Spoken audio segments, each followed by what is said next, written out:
하나님께서 오늘 우리에게 주시는 말씀은 베드로후서 3장 10절에서부터 18절까지 말씀입니다. 하나님의 말씀을 받들어 봉독할 때에 살아계신 하나님의 음성을 들으시기 바랍니다. 그러나 주의 날이 도둑같이 오리니 그날에는 하늘이 큰 소리로 떠나가고 물질이 뜨거운 불에 풀어지고 땅과 그 중에 있는 모든 일이 드러나리로다. 이 모든 것이 이렇게 풀어지리니 너희가 어떠한 사람이 되어야 마땅하냐? 거룩한 행실과 경건함으로 하나님의 날이 임하기를 바라보고 간절히 사모하라. 그날에 하늘이 불에 타서 풀어지고 물질이 뜨거운 불에 녹아지려니와 우리는 그의 약속대로 의가 있는 곳인 새하늘과 새 땅을 바라보도다. 그러므로 사랑하는 자들아, 너희가 이것을 바라보나니 주 앞에서 점도 없고 흠도 없이 평강 가운데서 나타나기를 힘쓰라. 또 우리 주의 오래 참으심이 구원이 될 줄로 여기라. 우리가 사랑하는 형제 바울도 그 받은 지혜대로 너희에게 이같이 썼고 또 그 모든 편지에도 이런 일에 관하여 말하였으되 그 중에 알기 어려운 것이 덜어 있으니 무식한 자들과 굳세지 못한 자들이 다른 성경과 같이 그것도 억지로 풀다가 스스로 멸망에 이르느니라. 그러므로 사랑하는 자들아, 너희가 이것을 미리 알았은즉 무법한 자들의 미혹에 이끌려 너희가 굳센 데서 떨어질까 삼가라. 오직 우리 주 곧 구주 예수 그리스도의 은혜와 그를 아는 지식에서 자라가라. 영광이 이제와 영원한 날까지 그에게 있을지어다. 아멘. 오늘 설교의 제목은 갈 길을 가고 있으십니까? 우리 한번 따라해 볼까요? 갈 길을 가고 있으십니까? 작년 한국에 머물 때 어릴 때 함께 우정을 나눴던 친구들을 오랜만에 만났습니다. 보고도 싶었고 너무 오랜만이라 기대도 되었는데 한 번 만난 다음에 예전처럼 우정을 나누며 함께 이야기하는 것이 쉽지 않다라는 사실을 알게 되었습니다. 이유는 고등학교를 졸업함과 동시에 전공이나 선택하는 길이 달라지기 시작했고 사는 지역도 달라지게 되었습니다. 이야기를 하다 보니까 생각이 많이 차이가 났고 정치적인 색깔도 다르고 좋아하는 자동차, 음악, 음식까지 모든 것들이 다 달랐습니다. 우리가 선택한 길은 우리의 삶을 다른 방향으로 만들었습니다. 우리가 나이가 들수록 여러 가지 갈래길에서 선택하며 우리의 인생을 만들어가는데 그 중에 가장 큰 선택이 있다고 한다면 그것은 아마 결혼일 것입니다. 결혼에 따라서 사는 장소가 달라지고요, 환경도 바뀌게 되어집니다. 직업도 마찬가지죠. 어떤 직업을 선택하느냐에 따라서 만나는 사람들이 달라지고 미래가 바뀌게 됩니다. 어릴 때는 분명히 같이 출발을 했는데 40대에 만나고 50대에 만나고 60대에 만났을 때는 너무나도 다른 것입니다. 그런데 이렇게 다양한 길로 달랐던 사람들이요, 놀랍게도 70대가 넘어가면 예전처럼 같아지기 시작합니다. 무엇이 같아지나요? 일단 관심이 같아지고요, 먹는 약, 병든 이야기. 아니 보세요, 50대 60대까지는 교회에서도 같이 어울리기 힘든 분들이 70이 넘어가면 한 테이블에 모이는 게 별로 어렵지 않게 됩니다.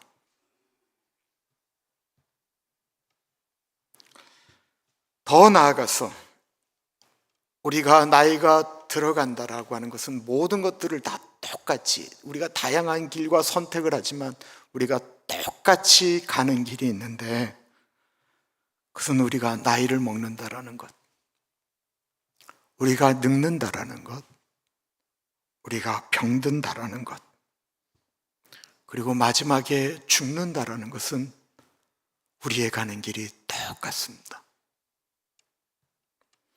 죽게 되면 우리에게는 몇 갈래가 있을까요? 죽으면 성경은 오직 두 갈래 길이 있다라고 이야기하는데 그것을 보통은 천국과 지옥이라고 이야기하고요, 오늘 베드로서는 새하늘과 새 땅이라고 이야기를 합니다. 죽은 다음에 가는 길은 죽어서 가는 길이지만 그 죽어서 가는 길은 우리가 살아있을 때 결정되어집니다. 우리가 살아가며 젊을 때 선택하는 길은 눈에 보이는 것이라 눈에 보이는 대로 생각되어지는 대로 배우자를 선택하고 직업을 선택하고 무엇을 할까, 어떤 길로 갈까 고민을 하지만 죽은 다음에 가는 길은 우리 눈에 보이는 것이 아니고 우리가 죽어서야만 갈 수 있는 것이기 때문에 많은 사람들이 중요하게 생각하지 않습니다. 왜냐하면 우리는 죽지 않았고 더 중요한 것은 우리 눈에 보이지 않기 때문에 그렇습니다. 오늘 본문에는 눈에 보이는 세상을 선택한 사람들과 새하늘과 새 땅을 선택한 사람들이 걸어가는 길이 나옵니다. 우리가 먼저 알아야 될 것은 베드로가 이 편지를 믿지 않는 사람들을 위해서 쓴 것이 아니고 믿는 사람들에게 썼다라는 것입니다. 이유는 그리스도인들 중에 눈에 보이는 것만을 선택한 사람들이 있었기 때문입니다. 베드로후서 3절과 4절이에요. 먼저 이것을 알지니 말세에 조롱하는 자들이 와서 자기의 정욕을 따라 행하며 조롱하여 이르되 주께서 강림하신다라는 약속이 어디 있느냐? 조상들이 잔 후로부터 만물이 처음 창조될 때와 같이 그냥 있다 하니. 초대교인들이 극심한 박해를 받으면서 예수님의 재림을 기다리고 있을 때 이단들이 나타나서 그들의 믿음을 흔들기 시작했습니다. 우리가 왜 이렇게 살아가야 합니까? 예수님이 우리에게 언제 오신다라고 말했습니까? 왜 오시지도 않는 예수님을 기다리면서 왜 우리가 이렇게 고통하며 살아야 됩니까? 바깥을 한번 보십시오. 세상 사람들은 자기 욕심대로 살고 있는데 멸망하지 않지 않습니까? 예수님은 우리의 죄를 용서하신다라고 하지 않았습니까? 그러니 두려워하지 말고 세상 밖으로 나와서 세상 사람들이 살아가는 방식대로 살아가며 우리도 행복을 누려야 합니다. 걱정하지 마세요. 죄를 짓는다고 벼락맞지 않습니다. 죽지 않습니다. 창세기로부터 지금까지 세상이 바뀐 게 있습니까? 바뀐 것 없습니다. 여러분, 저도 성경을 연구하는 그리스도인입니다. 여러분들이 사는 게 너무 답답해서 제가 왔습니다. 예수님이 언제 오신다라고 하셨습니까? 조상들이 죽은 다음에 뭐가 달라진 것이 있습니까? 어차피 이 세상은 똑같습니다. 이들이 눈에 보이는 세상을 이야기하자 신앙을 지키기 위해 도망가고 숨어있던 사람들 중에 많은 그리스도인들이, 그래 생각해 보니까 예수님 곧 오신다라고 얘기했는데 우리가 30년 기다렸는데 안 오시지 않냐, 예수님이 언제 오실지도 모르는데 그러면서 세상 밖으로 나와 믿지 않는 사람들과 동화되기 시작했고 배교하기 시작했습니다. 이들은 죽은 다음에 갈라지는 그 길을 선택하기보다는 눈에 보이는 길을 선택했습니다. 이 길을 마태복음은 넓은 길이라고 이야기를 하죠. 너무 안타까운 것은 그 길을 선택하는데 하나님께 여쭙지 않았다라는 것입니다. 강원도 태백에 예수원을 만드신 분은 파란 눈 백인이신 대천덕 신부님이라는 분인데 돌아가시기 전에 제가 한국에서 교제를 했었습니다. 작년에도 예수원을 갔었는데 기차 타고 버스 타고 내려서는 20분 정도를 걸어가야 되는데 40여 년 전 80년도 90년도에는 차도 그렇지 많지 않았고요. 가는 길이 얼마나 힘들었는지 모릅니다. 거기에는 커피 한 잔, 새우깡 하나, 초코파이 하나 구경하기 어려웠는데 이 백인 할아버지가 서울로 와야 될 일이 있어서 기차를 타기 전에 초코파이가 그렇게 먹고 싶은 거예요. 근데 예수원은 그 훈련하거든요. 뭐든지 이렇게 하나님께 여쭤보는. 대천덕 신부님이 하나님, 제가 초코파이 먹을까요 말까요? 우린 그냥 사면 되잖아요. 습관처럼 여쭈었는데 하나님이 사지 마라 이르시더래. 그때 신부님이 너무 마음이 섭섭하셨대. 나는 하나님이 초코파이 하나 그냥 마음대로 사 먹지 못하게 하는구나. 그리고는 기차를 타고 오는데 옆에 어떤 아주머니가 계시는 거예요. 여러분, 우리 한국에서 백인 만나면 뭐 물어볼까 봐 얼마나 무서워요. 이 아주머니가 덜덜덜 떨면서 눈도 못 마주치고 이러고 있는데 대천덕 신부님이 안녕하십니까? 저는 태백에서 왔는데 어디로 가십니까? 이렇게 여쭤보니까 아주머니가 이 백인 할아버지가 한국말을 하니까 그때부터 이제 대화가 되기 시작했어요. 자식 얘기도 하고 뭐 이런 얘기하면서 어디 가는 얘기를 하는데, 우리가 여행을 갈 때 여자분들과 가야 되는 이유가 뭐예요? 여자분들의 가방은 이 보통 가방이 아니잖아요. 고구마를 꺼내주시더래요. 삶은 달걀을 꺼내주시더래요. 그리고 마지막에 초코파이를 주시더래요.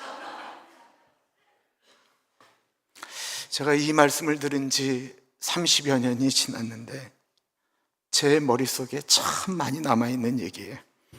하나님의 사람은 무엇인가를 결정할 때 눈에 보이는 것을 가지고 결정하는 것이 아니고 하나님께 여쭙는 것이구나. 눈에 보이는 길을 걷는 사람은 자신이 얼마나 많은 흔적을 살아갔는지 잘 모르지요.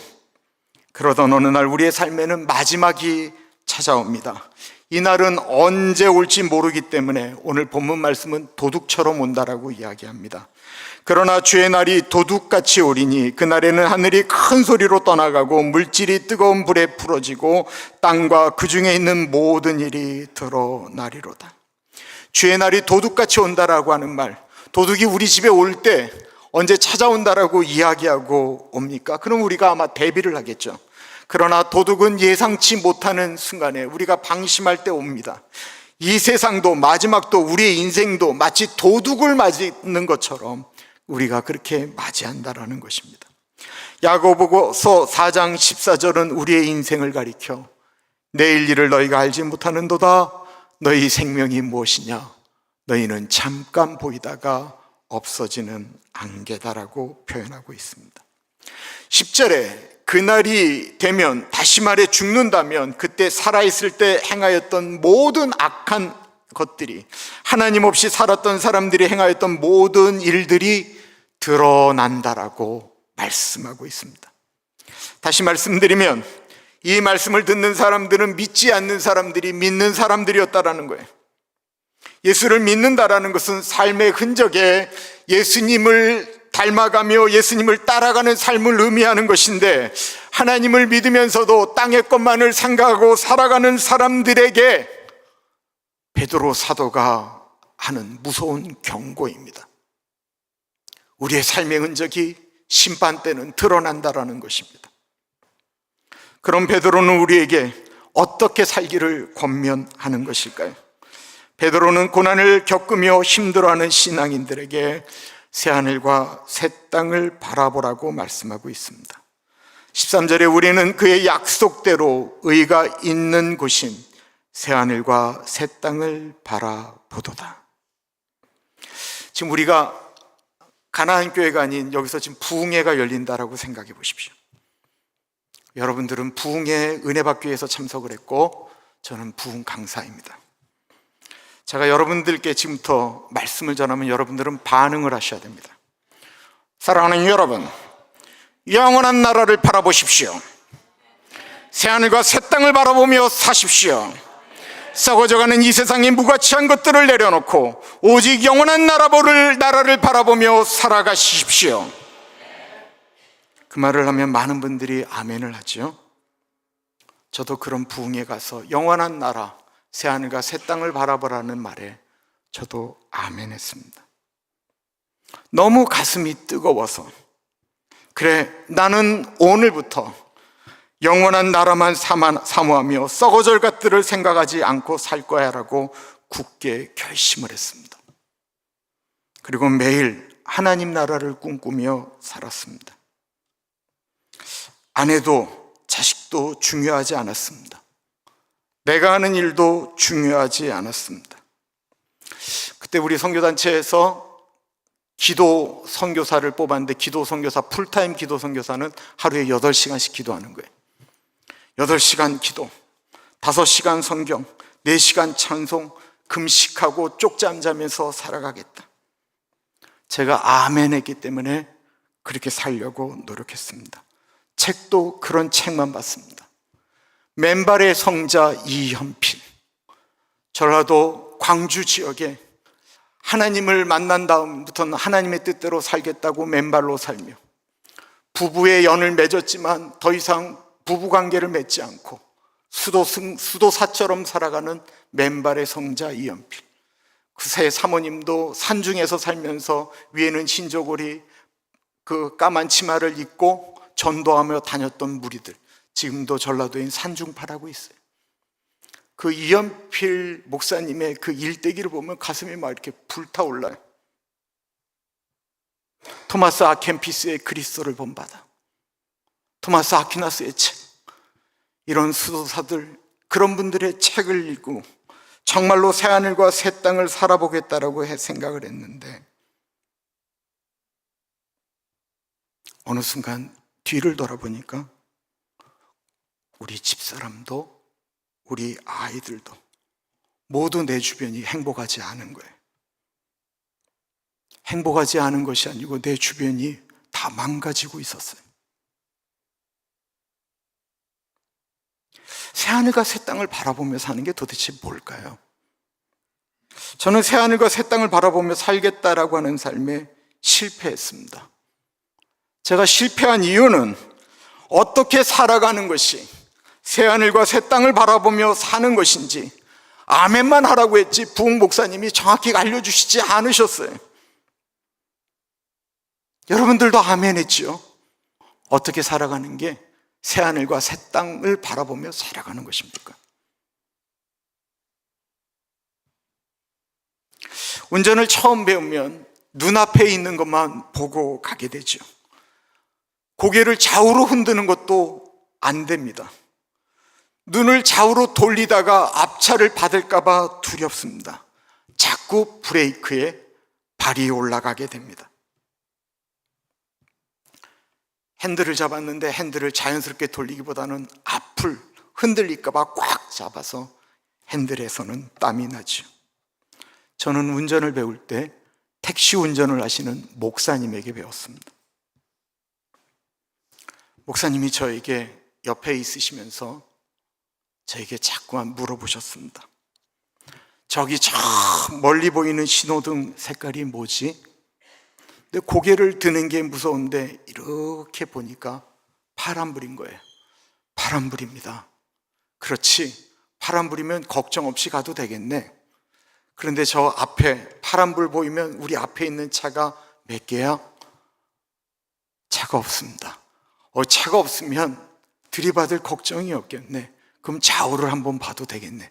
왼쪽 한번 봐, 오른쪽 한번 봐. 이렇게 말씀을 하셨습니다. 목사님은 운전을 가리키는 내내 저에게 멀리 뭐가 보이느냐고 자꾸 질문을 하셨습니다. 그렇게 운전을 가리키시고 나서 마지막 끝날 때, 인철아, 멀리 보게 되면 앞에 있는 것들은 자연스럽게 보이게 된단다. 실제로 멀리 있는 것을 바라보면 앞에 있는 것들이 좌우가 다 보이게 되죠. 새하늘과 새 땅을 바라보며 산다라고 하는 것은 내가 보는 목적지를 바라보며 살아간다라고 하는 것을 의미하는 것입니다. 그 목적지를 위해 가는 사람들은 어떻게 살까요? 오래전 복음성가에 정확히 이렇게 표현하고 있었습니다. 저 멀리 배는 나의 시온성, 오 거룩한 곳 아버지 집, 내 사모하는 집에 가고자 한밤을 세웠네. 거룩한 아버지의 집 시온성을 바라보며 그날 하루를 보냈다라는 거예요. 그 하루를 어떻게 살라고 하는 것을 의미하는 것입니까? 11절에 보면 너희가 어떠한 사람이 되어야 마땅하냐? 거룩한 행실과 경건함으로 하나님의 날이 임하기를 바라보고 간절히 사모하라. 거룩한 행실과 경건함으로 살아가라고 합니다. 우리는 거룩한, 경건, 이런 말을 들으면 우리 안에 느껴지는 것은 부담감, 특별한 것이다라고 생각을 합니다. 그래서 거룩이라는 말, 경건이라는 말은 마치 특별한 사람들만이 사는 삶이라고 생각을 하니까 우리가 너무 어려운 거예요. 새하늘과 새 땅을 바라보는 사람들은 다 그렇게 살라고 하는데, 거룩한 삶, 경건한 삶을 살면 나는 그렇게 못 살겠구나, 지레 포기하게 된다라는 것입니다. 거룩한 행실과 경건한 삶은 특별한 삶이 아니고요, 당연한 삶을 얘기하는 거예요.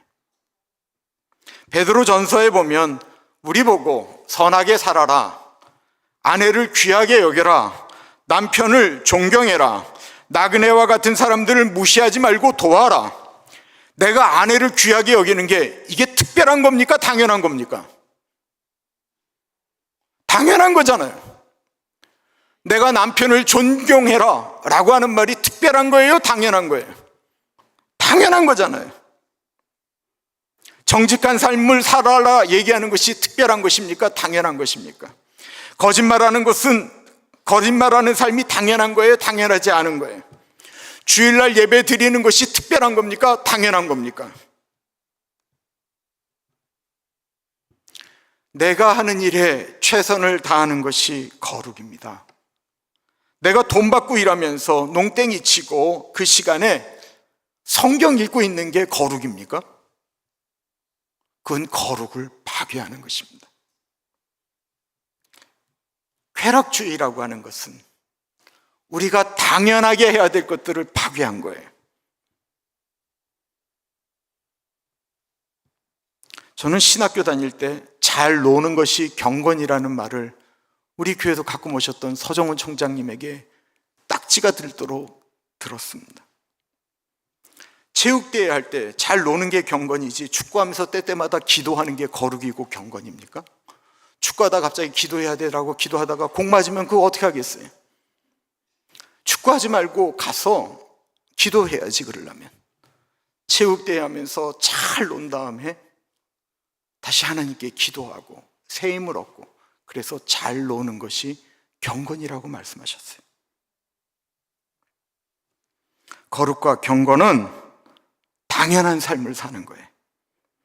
우리가 운전할 때 멀리 보이는 신호등을 따라 빨간불이 오면 서고 파란불이 오면 가고, 우리 인생에 힘들면 멈추라고 빨간불이 오면, 또한 경고하기 위해 노란불이 오면 그거에 따라서 움직이는 것입니다.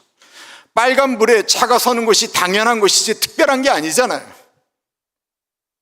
운전 중에 당연히 지켜야 될 것이 있듯이 우리가 우리의 인생 가운데 그런 신호가 보일 때 하나님의 법대로 살아가는 것은 특별한 것이 아니고 당연한 것입니다. 그리고 하나님은 우리가 그것을 지키며 살아갈 수 있도록 너무 어려운 것을 우리에게 말씀하신 것이 아니고 당연하기 때문에 말씀하신 거예요. 가다 보면 자꾸 다른 길들이 우리를 유혹하죠. 저 길로 가면 더 빠를 것 같기도 하고, 저 길로 가면 재미있는 일이 일어날 것 같기도 합니다. 그렇게 가서 들어간 곳에서 우리는 시간을 낭비하기도 하고 우리 인생에 오점을 남기기도 합니다. 어떻게 해야 됩니까? 14절에 그러므로 사랑하는 자들아 너희가 이것을 바라보나니 주 앞에서 점도 없고 흠도 없이 평강 가운데서 나타나기를 힘쓰라. 우리가 걸어가는 길에 우리를 무너뜨리는 것은 14절의 점과 흠이라고 합니다. 점과 흠은 죄와 허물을 이야기하는 거예요. 근데 이것이 죄인지 허물인지 우리가 어떻게 할까요? 우리가 거의 이성적으로 알 수 있습니다. 근데 어떤 것들은 애매합니다. 그때 우리의 삶에서 죄와 허물을 이기는 것이 있다고 한다면 그것은 하나님의 말씀입니다. 하나님의 말씀으로 우리 앞에 일어나는 것들을 조명하는 겁니다. 우리의 목적지가 새하늘과 새 땅이라고 한다면 그 길을 인도하는 내비게이션이 바로 성경이라는 것입니다. 성경은 그것이 흠인지 점인지 알도록 합니다. 저는 올해 12월이 두렵습니다. 왜 12월이 오는 게 두려울까요? 올 12월에는 미국 대통령 선거가 있기 때문에. 또 교인들이 12월이라고요? 예, 11월. 네, 제가 11월이라고 분명히 얘기를 했는데 11월에 정치적인 색깔로 또 뭐 바이든이 좋다, 트럼프가 좋다 얘기할까 봐 진짜 무서워요. 저보고 또 목사님은 공화당 편입니까? 아니면 민주당 편입니까? 또 직접적으로 물으시는 분도 있어요. 저의 정치적 색깔이 무엇이냐라는 거예요. 여러분들이 한번 물어보시겠어요? 공화당입니까? 민주당입니까? 한번 물어봤어요. 시작. 저는 예배당입니다. 예배당인 제가 정책을 보고 누구를 더 지지할지를 기도하며 결정하는 것입니다. 이 결정사항의 핵심은 성경입니다. 우리가 갈 길을 걸어가는데 건강해야 되지 않겠습니까? 우리가 지난번에 사인을 하고 청원하고 했던 것은 안 됐습니다. 이제 곧 주지사가 사인만 하면 우리들의 10대 아이들이 내가 성전환 수술을 하겠다라고 이야기를 해도 그를 부모에게 알리지 못하게 되어 있습니다.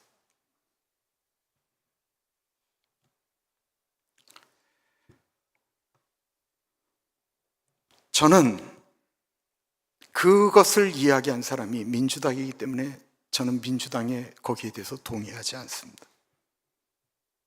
어느 분은 본인이 한국 사람이니까 찍어달라고 합니다. 한국 사람이면 좋죠. 그러나 그의 정책이 성경에 위배되면 찍지 말아야 합니다. 우리가 살아가는 동안 이런 수많은 일들을 경험하게 될 것입니다. 그때 어떤 결정에 따라 우리의 삶에는 점도 생기고 흠도 생기게 됩니다. 그때 우리는 다시 돌이켜야 합니다. 그때마다 우리는 예수님의 십자가 은혜를 기억하며 회개하며 기도하며 다시 일어나야 합니다. 우리가 바른 결정을 자주 하다 보면 그것이 습관이 되고 어느 순간엔 사람들이 우리가 습관적으로 하는 그 결정을 보면서 사람들은 저 사람은 거룩하다라고 이야기하게 될 것입니다. 거룩한 사람은 다른 것이 아닙니다. 거룩한 사람은 세상 속에서 하나님의 사람이 선택하는 그 길을 걸어가는 것입니다. 그 길 하루하루가 모여 한 달이 되고 1년이 되고 인생이 됩니다. 요즘 집사람이 예석 아빠 주일이 지나면 수요일이 바로 와. 수요일이 끝나면 바로 주일이야. 세월이 빨리 간다라는 거죠. 근데 우리 교인 중에 한 분이 그랬어요. 목사님 1월 신년 예배 드리면 바로 부활절이 와요. 부활절이 지나면 추수감사절이 와요. 이렇게 빠르다라는 거예요. 그리고 점점 시온성이 다가갈수록 주변에 보이던 것들이 보이지 않게 됩니다. 오늘 꽃통감을 보니까 10년 전에 돌아가신 최재원 장로님, 얼마 전에 돌아가신 송희학 집사님 생신, 주변에 있는 사람들이 점점 더 없어져요. 우리 일하면 나가면 우리 일하는 것들이 점점 더 없어지게 돼요. 또 우리가 그날이 가까우면 우리가 머무는 곳은 한 평도 안 되는 곳에서 나오지 못하고 그곳에서 죽게 돼.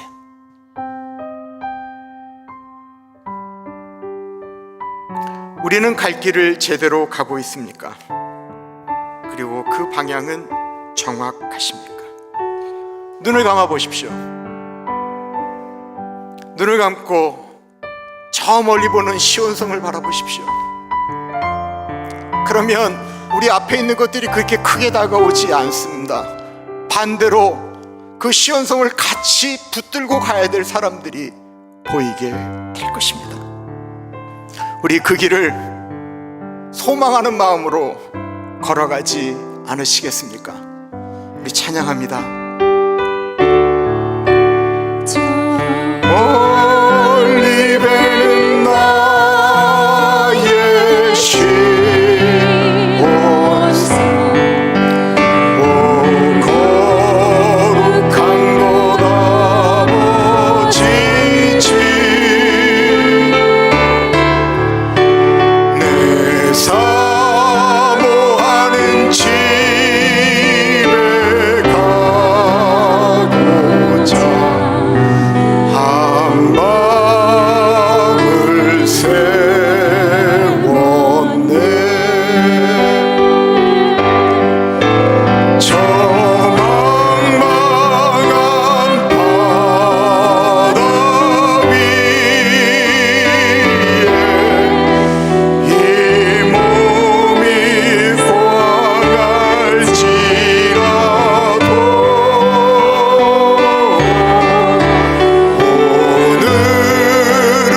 순례자의 길을 가는 저 먼 곳을 향하여 우리의 시선을 고정하니까 가는 길이 보이기 시작합니다. 그곳을 바라봐야 우리가 어떻게 살아가야 되는지, 어느 방향으로 나아가야 되는지 깨닫게 되어지는데, 하나님, 우리가 땅의 것만을 바라보며 살아가지 않게 하시고 순례자의 삶을 살아가는 우리들, 영원한 나라를 사모하며 살아가는 우리 모두가 되게 하여 주옵소서. 존귀하신 예수님 이름으로 기도드립니다. 아멘. 우리 명예장로 추대식을 하겠는데요, 김기순, 백운수, 양종식 집사님 앞으로 나오시겠습니다.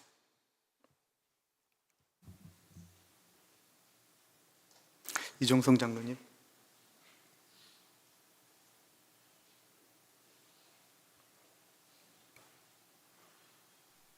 이 앞에 세 분이 정확히 서주시면 됩니다.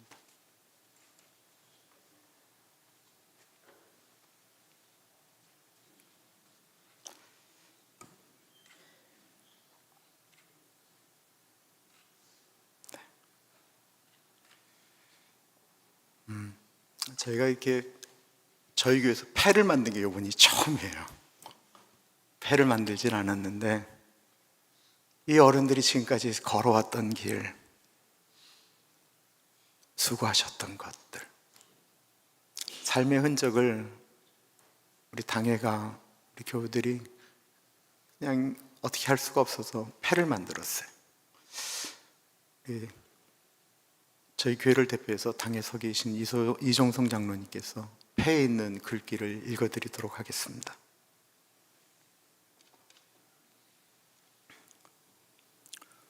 명예장로 추대패 김기순 장로, 하나님께서 선택하시고 온 성도들의 사랑으로 본 교회의 명예장로로 추대됨을 축하드립니다.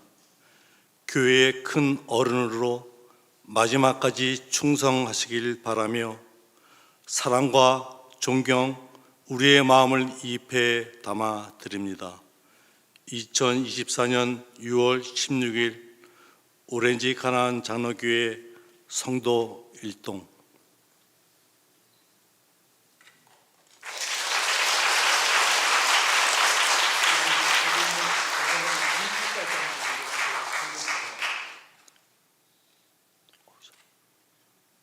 명예장로 추대패 백운수 장로, 하나님께서 선택하시고 온 성도들의 사랑으로 본교회 명예장로로 추대됨을 축하드립니다. 교회의 큰 어른으로 마지막까지 충성하시길 바라며 사랑과 존경, 우리의 마음을 입에 담아 드립니다. 오늘 내가 85세로 돼 모세가 나를 보내던 날과 같이 오늘도 내가 여전히 강건하니 내 힘이 그때나 지금이나 같아서 싸움에나 출입에 감당할 수 있으니 그날에 여호와께서 말씀하신 이 산지를 내게 주소서. 당신도 그날에 들으셨거니와 그곳에는 아낙 사람이 있고 그 성읍들은 크고 견고할지라도 여호와께서 나와 함께 하시면 내가 여호와께서 말씀하신 대로 그들을 쫓아내리다 하니 여호수아 14장 11절 12절. 2024년 6월 16일 오렌지 가나안 장로교회 성도 일동.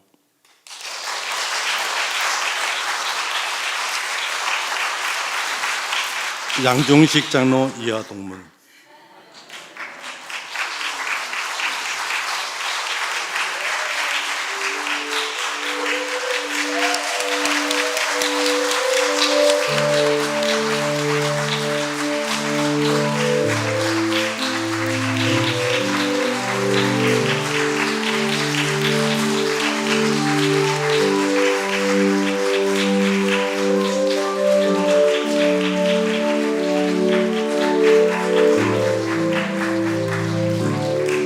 이제 들어가시면 안 되고요. 세 분을 위해서 우리 남성 중창팀이 찬송을 준비했습니다.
백운수 장로님,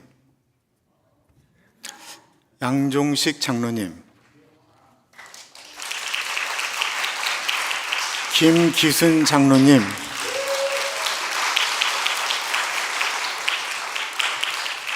그냥 한번 불러봤습니다. 연습을 좀 많이 하시면 좋을 것 같아요. 오늘 마음껏 장로님들 축하하셨으면 좋겠습니다. 기도할게요. 헌금 기도가 동일하게 합니다. 참으로 존귀하신 하나님, 우리 사랑하는 김기순, 백운수, 양종식 장로님, 이 이민자의 삶을 살아가면서 수고하였던 그 많은 날들, 그 헌신들, 그 피와 땀과 눈물과 사회와 교회를 위하여 애쓰셨던 것을 기억하며, 하나님, 장로님 직을 하나님 우리가 기쁜 마음으로 추대하였습니다. 갈렙이 내 나이 85세로 돼 모세가 나하고 함께 하였던 것처럼 내가 강건하니 이 산지를 내게 해달라고 고백하였던 것처럼 세 분이 연약해지시는 것이 아니고 더 익어가셨기 때문에 결정하는 것이나 말씀하시는 것이나 행동하는 것이 더욱더 귀하고 복되실 수 있도록 인도하여 주십시오. 하나님, 꽃헌금을 드립니다. 이번 캄보디아에 정말 많은 것들을 헌신하며 수고하는 우리 이은희 집사님, 육체적으로 강건하게 하시고 영적으로 강해질 수 있도록 인도하여 주시며, 하나님, 진아와 제인이와 알렌과 우리 유빈이 가운데 같이 하여 주셔서 우리 자녀들, 우리 모든 가족들이 하나님의 뜻대로 살아갈 수 있도록 인도하여 주시되, 우리 진아가 옛날 교회를 위하여 헌신하고 수고했던 것을 기억하시며 진아를 다시 한번 회복시켜 주십시오. 하나님, 우리 최재원 장로님 돌아가신 지 10주기가 되었습니다. 우리 최은희 권사님 늘 씩씩하게 꽃으로 장식하고 움직이는 우리 권사님의 그 삶 가운데 같이 하여 주시되, 하나님, 기도하고 있는 것들, 우리 샌디와 스카 가운데, 우리 주리와 자슈아 가운데, 에릭과 해나 가운데 같이 하여 주시되, 특별히 우리 에릭과 해나가 주께로 돌아오게 하시고, 미나와 라이언과 에이든과 제이든과 엘라와 라일리와 이라이자와 그레함이 할머니, 할아버지 기억하며 하나님의 아들, 딸로 살아갈 수 있도록 인도하여 주십시오. 우리 서명신 권사님 치매에 걸리셨습니다. 생신을 맞으셨는데도 본인이 생신인지도 잘 기억을 못합니다. 우리 서만순 집사님, 권사님들보다 병이 났습니다. 하나님, 서만순 집사님에겐 강건함을 주시고 우리 권사님에겐 회복의 은혜를 주시기를 기도합니다. 우리 멀리 떨어져 있는 우리 정희자매, 병현 형제, 병관 형제, 병수 형제, 하나님, 모든 자녀들이 아빠 엄마를 기억하며 멀리서도 기도할 수 있도록 인도하여 주십시오. 송희학 집사님 돌아가셨지만 그 생신을 기억하며 꽃헌금을 드립니다. 우리 성명자 권사님 가운데 같이 하여 주시고, 하나님, 아버지 대신해서 든든하게 서 있는 우리 제임스 집사님, 우리 지연자매, 하나님, 두 분의 삶 가운데 같이 하여 주시고 우리 지수 건강할 수 있도록 도와주시기를 기도합니다. 우리 승일이와 승혜와 원빈이가 하나님의 은혜 가운데 든든하게 서갈 수 있도록 인도하여 주십시오. 참으로 존귀하신 예수님 이름으로 기도드립니다. 아멘. 그 자리에서 다 일어나겠습니다.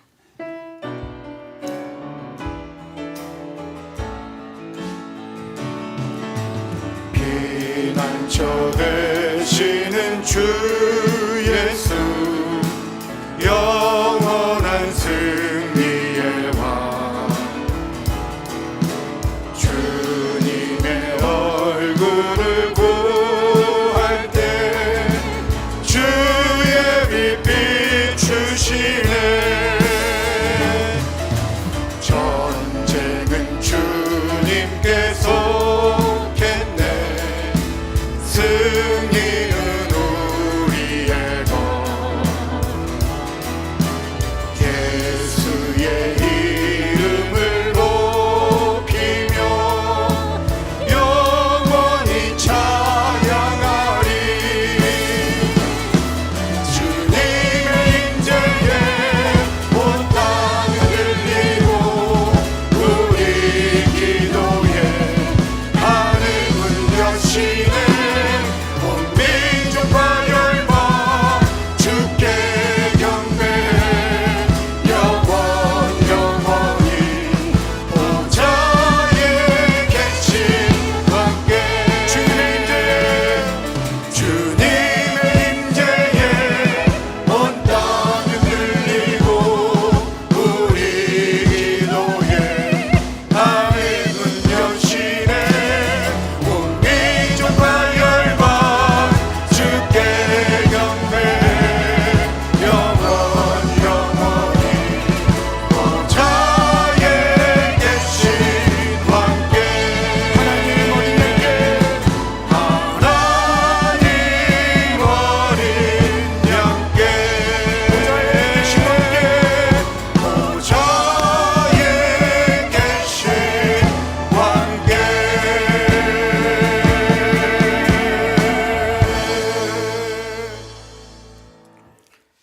존귀하신 하나님, 아버지 주일을 맞이해서 여러 가지 것을 준비했습니다. 그러면서 우리의 마음 가운데 너무 사랑하시기 때문에 하나밖에 없는 아들을 주신 하나님 아버지의 마음을 찬양하며 묵상했습니다. 아버지, 육신의 아버지와 다른 하나님 아버지를 기억하게 하시고, 그리고 하나님 아버지의 사랑을 기억하기 때문에 육신의 아버지도 이해하게 하여 주옵소서. 존귀하신 하나님, 우리 사랑하는 어르신들, 연약해져가지만 하나님의 은혜 가운데서 속사람은 더욱더 강건해질 수 있도록 인도하여 주십시오. 치매에 걸리지 않게 하시고, 암에 걸리지 않게 하시고, 중풍에 걸리지 않도록 인도하여 주십시오. 한 주일간의 삶도 저 멀리 배는 시온성을 바라보기 때문에 우리 주변에 있는 사람들을 사랑하며 거룩과 경건이 특별한 것이 아니고 당연한 것들, 우리가 마땅히 해야 될 당연한 것들을 잘 감당하는 한 주